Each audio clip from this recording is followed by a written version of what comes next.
Hi class. Today we're going to talk about mental illness. Fun topic, so I thought I'd have some enjoyable background scenery. So mental illness is a topic that people have been thinking about for as long as we have recorded history. But they really didn't treat people with mental illness very well. In fact, it was a subclass of people. And the history that we'll go over is rife with maltreatment of people who had mental illness. So, and we do it today. So don't think we've somehow gotten over that. This is something that we're struggling with even today. And we'll see that when we do our treatments of mental illness. But first, let's talk about, well, what is it to be mentally ill? Freud said to be mentally stable, to be mentally healthy, you needed to love and work. That's what you needed, love and work. Now that's an interesting concept. It seems pretty simple because there's only two things, but really what's your work? What does it mean to love? These are really difficult things to talk about, so I don't think it's like as simplified as that statement might make it sound. Mental illness in today's society talks about somebody who has been diagnosed by a mental health professional with a particular set of disorders listed in the DSM-5, or the Diagnostic and Statistical Manual of Mental Disorders, 5th edition. But mental illness goes beyond that. Isn't it mentally ill if you say, you know, I have a neighbor who recently lost his wife. Wouldn't you say that he's currently a little mentally ill? And he lost her like 2 days ago. He's in a grieving time. Is that not mental illness? I mean, if you're in the just pain of loss of a loved one, even though you're likely to come out of that, it probably deranges your thinking for a while. It makes you go through this process of grieving, which is altering your state of consciousness, right? It's going to make you different than you normally are. So is that mental illness? It's a question. And there's not an easy answer about that. The society really defines what mental illness is, and in our case, we've allowed a group of psychiatrists, psychologists, and psychiatric nurses to put a list down in the DSM-5, again, 5th edition, so we've been doing this thing for a while. But some things that we call mental illness, like, oh, that person, that murderer is a sociopath. Sociopath is not actually something that's a diagnosable condition. That's what we call people who have maybe antisocial personality disorder, which is an actual diagnosed medical mental illness, a personality disorder. But we don't necessarily use the correct terminology when we describe people, you know, specifically things like depressed, like, you know, I'm feeling depressed today. No, for the diagnostic criteria to fit, you have to have depression. To have that diagnosis has to be over a period of 2 weeks or more. So there's actual criteria that you're going to need to fulfill before you would achieve that diagnosis. Whereas when we just say words like, I feel depressed, we're not talking about the mental illness. We're talking more about an emotional state, and hopefully a transient one that's not going to keep us from pursuing our life in any meaningful way. Hopefully that's true for most of us. So the words we use, the phrases that we talk about are important to understand, don't necessarily correspond to the actual diagnosis of mental illness, but they are talking about more of a current or a transient state of being or emotional sensations that we're going through.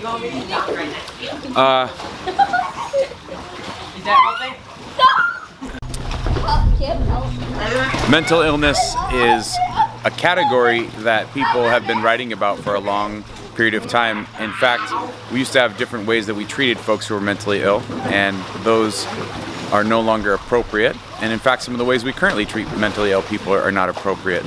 Time will tell, but I really believe that will prove to be true.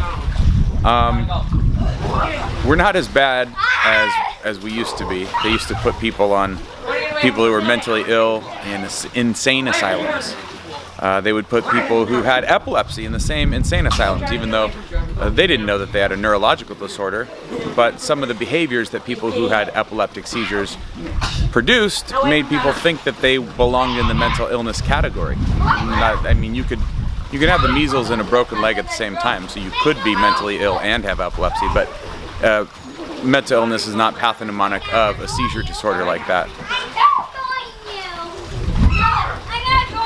When I think of mental illness, I oftentimes get frustrated because there's so many people who have this understanding about mental illness as though they know what it is. And most people don't even know that there isn't sort of a standard by which we know someone's mentally ill. There's, if you went to the doctor and they took your blood and your blood sugar was low, your blood glucose level was 60, they would say, oh, you're diabetic. Here's a standard. You violated that standard. We've measured something objectively, and now we have a diagnosis for it, and we have a treatment plan. We know the prognosis, etc. Mental illness is a little more complicated than biological deficiency of your gland to produce insulin. It's more complex, and so it's more nuanced and more variable. So to treat it as though it's the same as a physical illness is problematic, and yet that's what we've done is we've medicalized mental illness. We have turned it into something where we can treat you with medication rather than understand what the person is experiencing, how they're suffering, and help them to develop compensatory strategies to overcome that in the long term. We'll see why treatments that are currently available for mental illness are so destined to fail and in fact cause iatrogenic effects that no one would wish on anybody, especially somebody suffering from a mental illness, whatever that is. I don't have a term for mental illness. I don't have a definition for it because I don't really agree with definitions of mental illness. I think each person suffers the slings and arrows of their own misfortune. And I don't think that necessarily if I said I'm depressed and, my best friend said he's depressed, that we would be experiencing the same thing. You might be able to measure, say, my ratings on a scale of 0 to 40 on how depressed I feel, and they might match his, but does that mean that I'm experiencing the same thing that he is? Similarly, if somebody has a diagnosis, we tend to think, oh, they have a diagnosis, so they must be like all the other people who have that diagnosis. And that is not something that you can really readily rely on. One of the first research projects that I got to be the first author on, where I published in a journal, was clinicians' perspectives on diagnostic criteria in the DSM. This was back in the 4th edition. And what we found out was that clinicians, that's psychiatrists and psychologists who I studied hundreds and hundreds of these people. You can go read it. I think it's in the British Journal of Psychiatry. When we studied all of them, what we ended up finding was none of them really liked the diagnosis or the diagnostic style of the DSM. In fact, they all said that the vast majority of them, like, I forget what it is, you can read the journal article.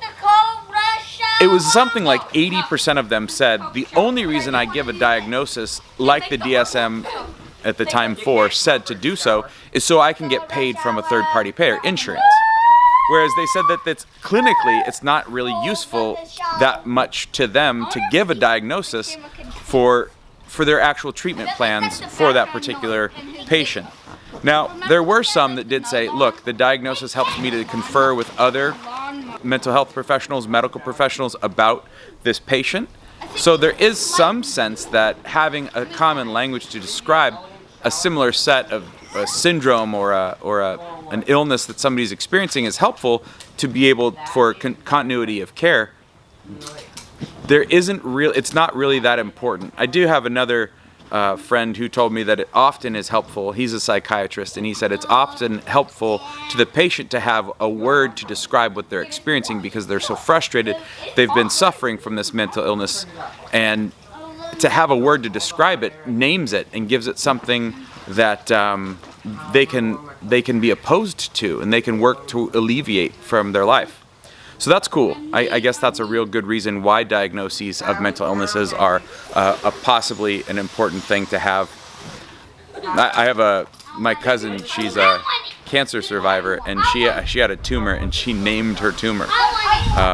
she didn't name it like the technical diagnosis of it, but she actually named the tumor. And that was really useful for her to fight the cancer, to fight. And I think that having a name for something is inherently good for people to be able to communicate about their emotions surrounding it. So I'm not against the diagnosis. I am against the way in which we arrive at these words for diagnoses, and I am against the way that we treat people who have this diagnostic criteria met and they've been diagnosed by a mental health professional, what we do to treat them. Sorry, I'm going to move on from this circus and go to a place where it's quieter and we can talk about what type of diagnoses are in the DSM-5. All right, we're going to talk about the DSM and the categorization of mental disorders. So the DSM-5 has categories, and those categories sort of help us to delineate what type of disorders are distinctive from others in terms of etiology, prognostication, treatments, etc. And they help us to think about the issues that people might have who are suffering from particular disorders. The first one is called Neuro, Developmental disorders. DO, abbreviation for disorders. Now, when we think about neurodevelopmental disorders, a lot of people don't understand how they're different from a separate category of neuro disorders, but we'll get to those in a bit. Neurodevelopmental disorders starts off with things like intellectual disability. This is again something that we used to call mental retardation, and it talks about people's inability to learn as well as their peers, that their IQs are lower, that they are functionally incapable of independence, really. Be careful about the IQ thing. I did testing on someone once, and I wrote a report saying, this was when I was practicing to give IQ tests in grad school, taking an intellectual assessment course, and I gave it to somebody that I knew, and she had an IQ below 70, so I made the diagnosis in my report of retardation. And it turns out I was really wrong about that, and my teacher, he pointed it out to me. He said, look, your write-up of her history and your write-up of how she's functioning shows that she has really almost no deficits. She just isn't the brightest person, yet she's doing more than you are right now. And he really came at me and made me understand that this is a person who is living independently. This is a person who was functioning, holding two different jobs. Nope, she wasn't somebody you'd want to have an existential conversation with. She didn't have big, deep thoughts, but she was a wonderful person, cared about people in her community, was full of joy, and held down two jobs. So be careful about making the distinction about these disorders meaning something that they don't mean. And I think that that's something that we always have to look into. The next one beyond intellectual deficits is autistic spectrum disorder. Autistic spectrum disorder, autistic spectrum disorder, DO again. So DO, again, as I said before, is a disorder. And the autistic spectrum disorder is something that's interesting because it's changed from DSM-4 to DSM-5. So DSM-4 basically said that this was an impairment that had social interactions, communication problems, and then also some stereotyped behaviors. So those stereotyped behaviors is what has been removed from the autistic spectrum disorder criteria. And basically what this allowed the DSM-5 to do is to collapse what was previously called, and you might still hear, Asperger's, into the autistic spectrum disorder. So a spectrum just means sort of a broad variety or diversity of presentations of autism. There's also mild, moderate, and severe forms of this, right? So Asperger's syndrome and DSM-4 really was like people that had impaired social communications, and basically that was it. Now what that means or how you determine that is something else that was sort of up in the air. There's some suggestion that a lot of people have Asperger-like symptoms but don't meet the full criteria, and it's again because it's on this spectrum, right? So all of us have some elements of communication style, so that's some of us are the best communicators, some of us are the worst communicators. The type of disorder that Asperger's is, or was, had to do with people who didn't really need social interactions, didn't really catch on well with sort of what the group was doing, didn't take interpersonal connections to understand the to have introspection into one's own behavior and another person's behavior based on their non-spoken communications. They didn't get jokes much, but yet they didn't have any impairment in their communication. They weren't intellectually deficient for the most part. And so that's something that when we think of autism, or you have autism, it used to refer specifically to people that had both or two or three of the three criteria of impaired social communication, impaired or repetitive or stereotyped activities, and then also the socialization problems. Now, autistic spectrum disorder collapses all of those, and so it basically is talking about people that have trouble with communication, and people, and we've removed the stereotyped behaviors from it. So those criteria for autistic spectrum disorder in the DSM-5 have also corresponded with a massive expansion in the diagnosis of autistic spectrum disorder. It used to be something that wasn't diagnosed as much. So that's what I want to talk about now, is the disease du jour. I've referred to it before, but unfortunately, because psychologists, psychiatrists, physicians are all people, we are susceptible to groupthink. We're susceptible to the influences of others and not being completely independent, or not allowing our training to do the work, and we get influenced.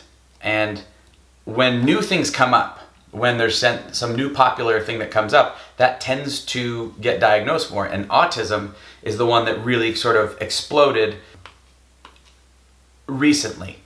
Prior to autism, a diagnosis of ADHD in children was a really, really popular, like a ridiculously overdiagnosed thing. I'm not saying that if you have a friend or a family member that's been diagnosed with autistic spectrum disorder, they don't have it, but I'm saying they very well may not be autistic and have been diagnosed because there are other things at play. I don't like diagnosis of mental disorders. Another reason is that they stick, and they don't reflect that humans are changing and that we're developmental creatures and that we grow. A lot of people who exhibit stereotyped behaviors as in their younger years, or repetitive behaviors, or have difficulty with social interactions, when their context changes, they grow out of it. So I don't like the diagnosis, because then what we do is you are lifelong, you're autistic. I would much prefer describing people's behavioral patterns as they are now in the context they are. This is more complicated, and it doesn't simplify things as much, but it is not simple to think about what a person's experiencing and how they're interacting with the world. So that's autistic spectrum disorder. I think that's all I'm going to say about it. Okay, some other things. Some other stuff about the behaviors that you might see in people who have diagnosis of autistic spectrum disorder are those that they have a focus on something. I had one patient when I was at Children's Hospital Oakland who knew every single Home Depot location in the entire state of California. It was pretty amazing. I was like, okay, tell me what's the Home Depot in La Jolla, California? And he was like, there isn't one in La Jolla. There is one in Escondido, though. That's the closest one. The manager's name at that Escondido one is, and he rattled off some name. I don't know if that's real. I'm making it up. But this guy knew everything about that. It's an impressive thing. Most people who have autism don't have some sort of incredible skill set like is depicted in the classic film with Dustin Hoffman and Tom Cruise called Rain Man. That is about a savant, or somebody who both has social problems, communication problems, stereotype behaviors, and some incredible gift. In the movie Rain Man, it depicts, I think his name's Raymond Babbitt, and it depicts his ability to see things quickly and count things very quickly. And anyway, it's an interesting movie if you guys want to watch. Well acted by both Dustin Hoffman and Tom Cruise, so check that out. But that's one of the things that you're probably not going to see in an autistic person. You might, because in every distribution there's somebody who's an outlier.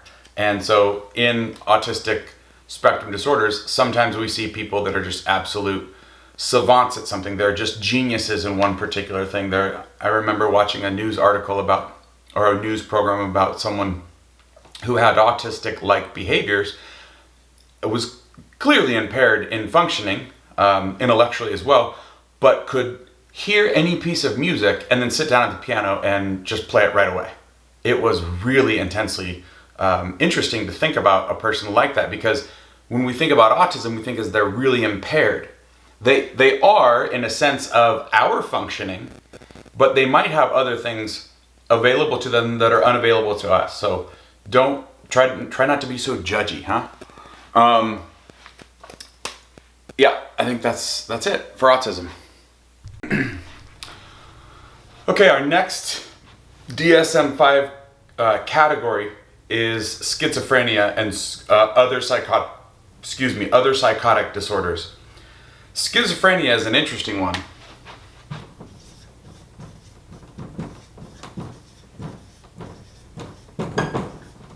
Now, schizophrenia, a lot of people don't understand it. They watch movies and they think if you have multiple personalities, you have schizophrenia. Not true.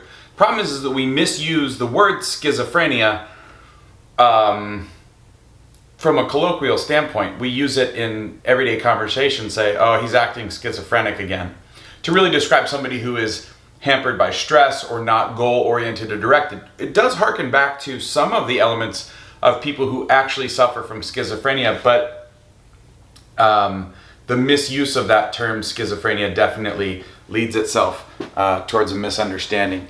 It is not multiple personalities. These people do not have multiple personality disorder. If they're suffering from schizophrenic-like behaviors, or they're suffering from those symptoms of something that we might describe as schizophrenia, they are of one mind, but that mind it's an impaired mind. And it's impaired in interesting ways. So the two things that we have in terms of, let me give a little history of schizophrenia first. Whoops. Dang it, my light ran out. All right. Or maybe I'm delusional that it ran out. Maybe it wasn't on in the first place. Maybe I'm suffering.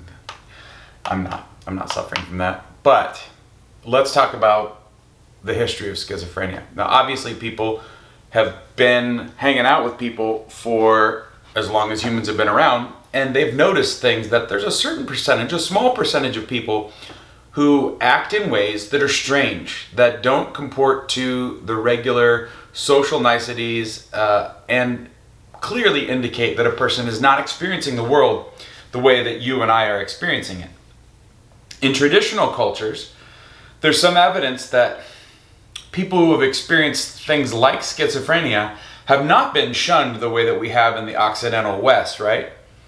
But actually were turned into shamans, were made the seers of things that we, with our normal eyes and normal ears and normal brains, could not see. They became spiritual guides to give us insight into when we had problems. So I'm sitting there in a traditional culture and I just can't seem to find where the deer are I need to go hunt.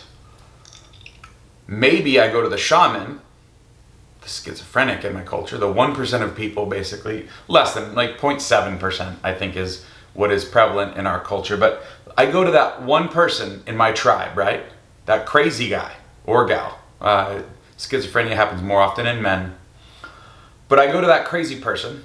We call them crazy person now, but they're not crazy, they're schizophrenic. And when I go to that person, I can't think with my normal mind about how to break out of my functional fixedness with my hunting. But when I listen to this person who doesn't have the same connection to reality that I have, if I listen to that person, if I sit with them and I respect them, and there's rituals that are associated with shamanism and how I'm going to receive wisdom from them. Now you think me going to talk to a schizophrenic person, let me say I go down to under the freeway where they all have a bunch of tents. Most homeless people have chronic mental illness, and a lot of it is schizophrenia. So I go down there and I find somebody who is talking to themselves, not in connection with reality, very fearful and delusional. And I say to them, hey, I'm having these problems. Could you help me with it? You guys think that's crazy now. But what's not crazy is that when I go in a traditional culture, if I go and I'm having problems, finding the deer, and I go and I talk to that person doesn't share my reality, and so they give me another perspective. Even though that perspective might not be in relationship to catching deer, it can break me out of that functional fixedness I had where I couldn't solve my problem. It can be an insight gaining ability. There are also traditional cultures who use hallucinogenic drugs to induce a state like schizophrenia, where you have delusions, hallucinations, visions, and then they interpret those to help with the day-to-day problems. So don't dismiss that as a possible way to incorporate schizophrenic people into our lives, is to listen to them. One of the issues with that is many times people who have schizophrenia have a type of it called paranoid schizophrenia. And that means that they're very nervous around you, or they're very stressed by your presence, and that you feel like a threat to them. So it's difficult. I don't just say, go down to under the freeway and go talk to a bunch of schizophrenic homeless people, because that might be inducing more stress in their life than they need. So it's a little more nuanced than that. But for all of human history, there have been these people who didn't see the world the same way we do. Now, eventually Western culture started to put them in insane asylums, right? They disrupted social orders. We put them in insane asylums with them and all the epileptics, right? So eventually, some psychiatrists began to study them. The most famous psychiatrist that studied them was Carl Jung. But Jung didn't actually discover or describe schizophrenia first. In fact, one of his teachers, Eugene Bleuler, who was a neurologist / psychiatrist, they didn't have psychiatry then, but a neurologist studying people with mental disorders like schizophrenia, he actually named it something. He named it not schizophrenia, which means split mind. He named it something that was Dementia Praecox.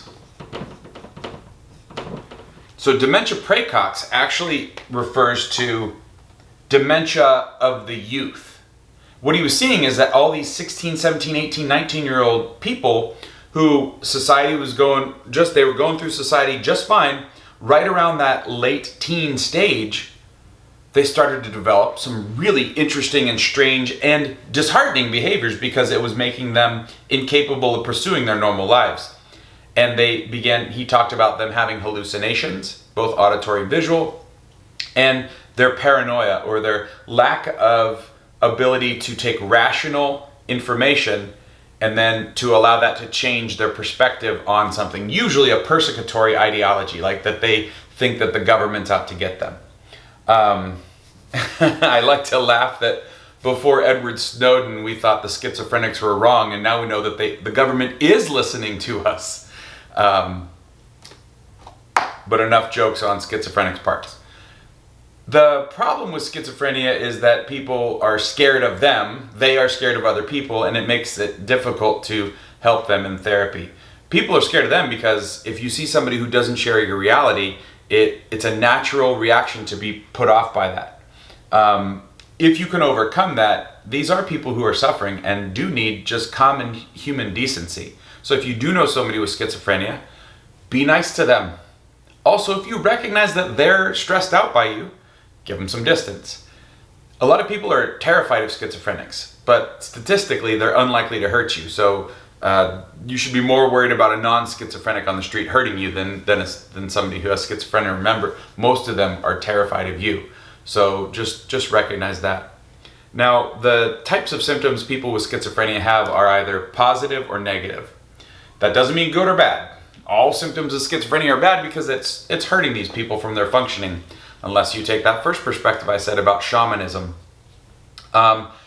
Positive symptoms just mean on top of normal reality and conscious experience for people. Negative mean taking away from what somebody could reasonably expect for their normal conscious behavior. So positive symptoms, I'll put a plus for the positive ones over here.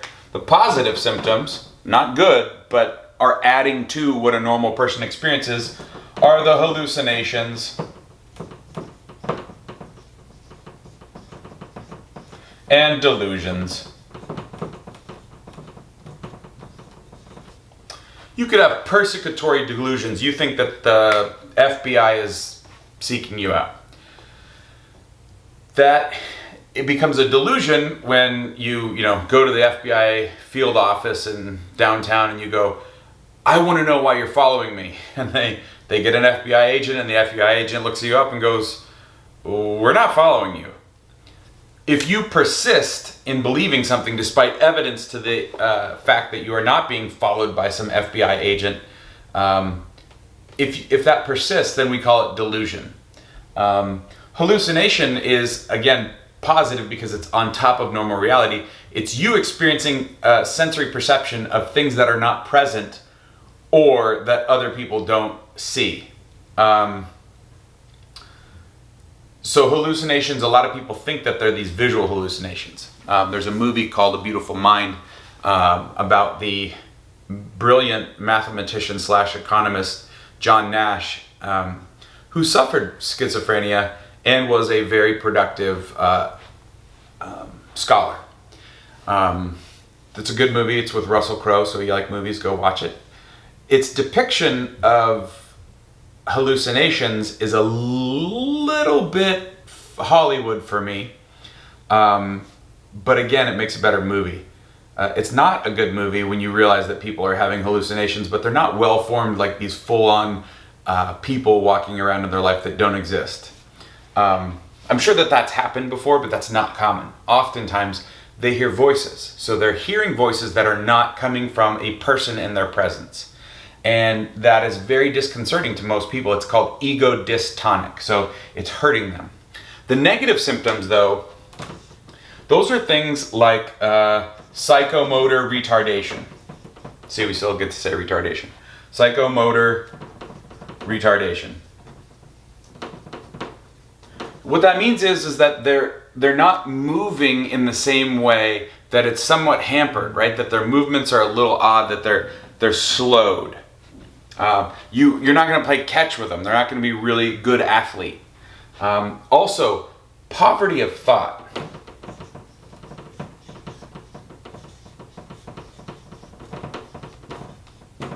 Poverty of thought is not one that's like their thoughts are about poor people.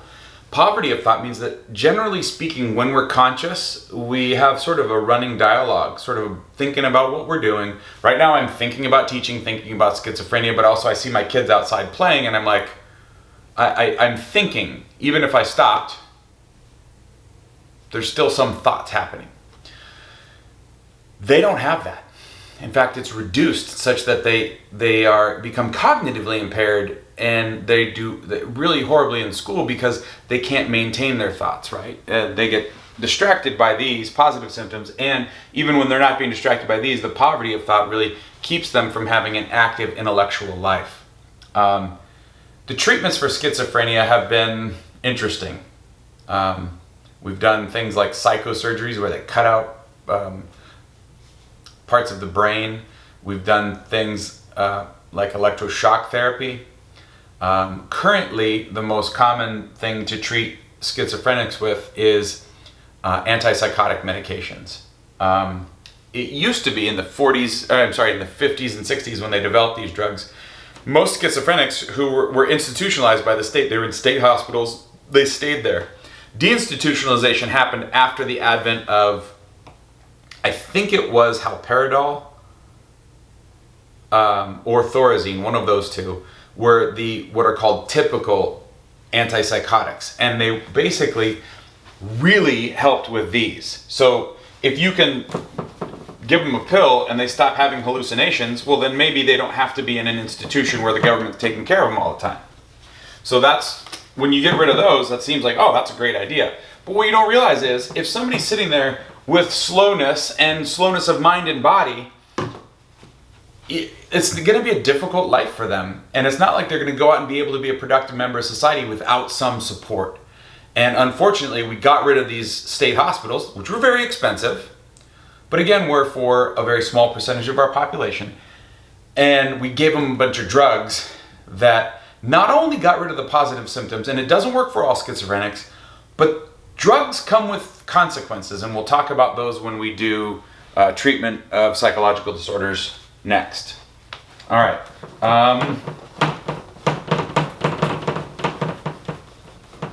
I think that's all I want to say about schizophrenic. Oh, other psychotic disorders.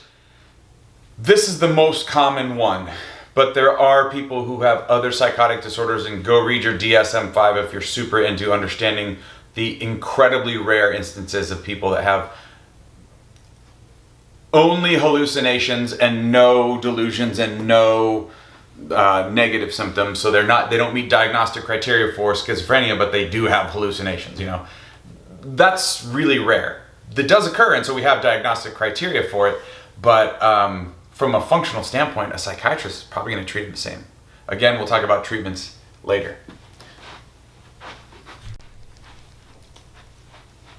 I'm here to talk to you about a very serious psychological disorder. Yeezy. I'm just messing with you. The next category of DSM-5 is bipolar disorders. And if you're not familiar with Kanye West, his wife, Mrs. West, wrote an article recently explaining that her husband suffers from bipolar disorder. Now, bipolar disorder is an interesting disorder because there's several things. The DSM classifies it as bipolar type 1, bipolar type 2, and cyclothymia. Okay, we'll get to those distinctions in a second. But there's bipolar type 1 is severe, bipolar type 2 is less severe, and cyclothymia is not really consequential, really. Let me give it to you this way. Have you ever had a period of, let's say, I don't know, a week, where you felt like things were going well? Your life was in order. It seemed like you were winning at games, you know, win or lose 50% of the time, you were winning all of them. And people liked you, they liked your ideas. Things were working out well for you. The future looked good. Have you ever had a week like that where it was just like, man, this is a great week? And you felt elevated, right? You felt motivated. Have you experienced that? Okay, many of you have, and I see all those hands out there. What about also another time in your life, not that week, but like another time where you just couldn't get going? Maybe you just laid in bed, stared at the ceiling, and you couldn't motivate to get out of bed. You stopped dressing up in the morning, you stopped taking showers, you just kind of hung out and were down, for lack of a better reason, and it felt like the world was against you. It felt like things that you normally did well at, you started suffering at. It felt like you were a little bit hopeless about where you were headed, that your direction, your goals were being thwarted by forces outside of you. Have you ever had a week like that? A bad week, right? We would call that a bad week. Well, if you answered yes to both of those questions, I can diagnose you with cyclothymia. And I think that's the problem, is that if we have diagnostic criteria that can make anybody be diagnosed with something, then everyone's disorder is no one's disorder. So I'm going to talk only about bipolar type 1 and type 2.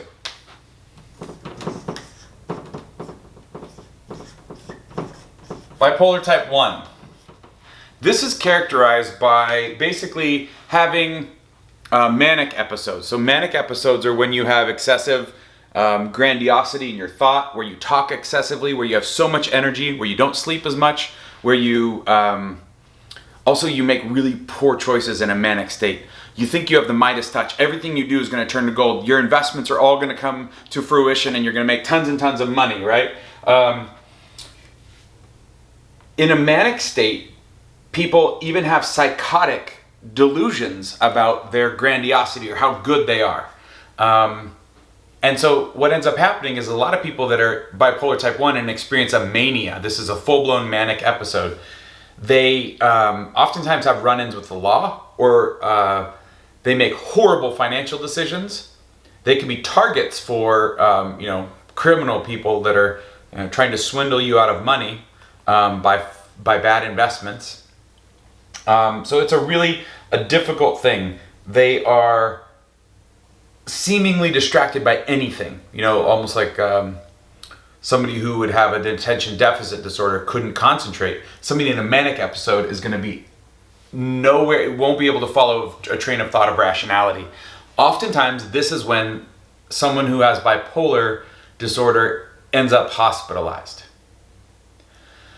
But that's bipolar type 1. Bipolar type 2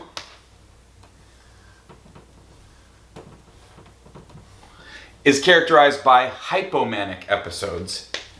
So that's the difference between the 1 and the 2. Bipolar 1 has mania, just full-blown mania. People make really poor decisions financially, sexually. They go cheat on their spouses, and it's terrible. It's bad, bad stuff. But bipolar type 2 is hypomanic episode.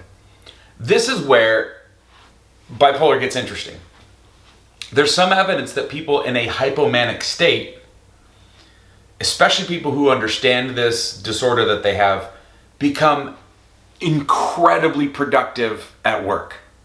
I mean, they have reduced need for sleep, they have increased energy in their thoughts, and they get a ton done. They have a lot of insight and they're innovative, and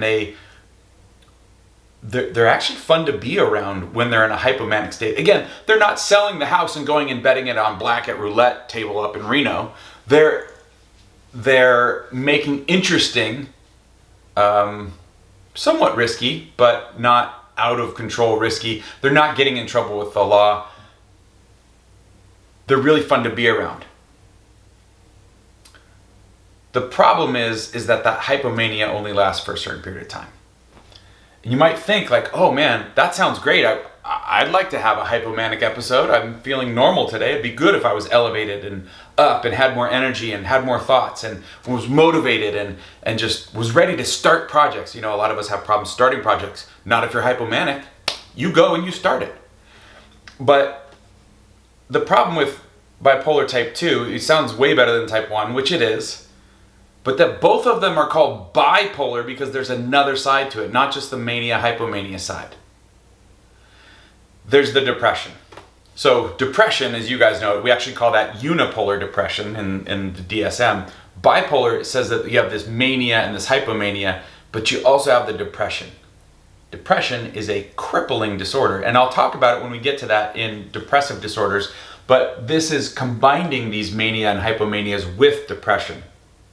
Something that our understanding of bipolar disorder has gotten much better, but again, it's one of those things where I think the diagnostic criteria are so loose, people get overdiagnosed with bipolar disorder, and when we talk about treatment for bipolar disorder, I'll show you how bad that is as well. We'll get to treatments in a bit. Something to watch out for. If you do go into psychology or mental health field, you should note that people who have bipolar disorder are more likely to commit suicide when they're manic, when they've come right out of a depressive episode. So if they've been depressed and then they do something called rapid cycling, right? These disorders cycle back and forth between mania and depression. Some folks have it seasonally, like over a year, and some folks have what's called rapid cycling. Very dangerous when you have a rapid cycling manic depressive bipolar disorder patient, and they go from a deep depression where they're so depressed they want to end life. Suicidal, right? They have suicidal ideology, but they're so depressed, they have no energy to do so. They can't even think straight. Their depression is so debilitating, They can't even think straight to organize their thoughts to attempt suicide. But when they come from that deep depression and they feel so bad they want to end their experience of life, and then all of a sudden, boom, you're up in a bipolar type 1 mania, and every thought you have is right, and you've been focused on this, like, I want to end my life, and now you have all the energy, now you have all the bad ideas, and now you follow through, that's the dangerous time for somebody who has bipolar disorder. So just note that. All right, we'll move on to the next one. Anything else about bipolar disorder? Nope, I don't think so.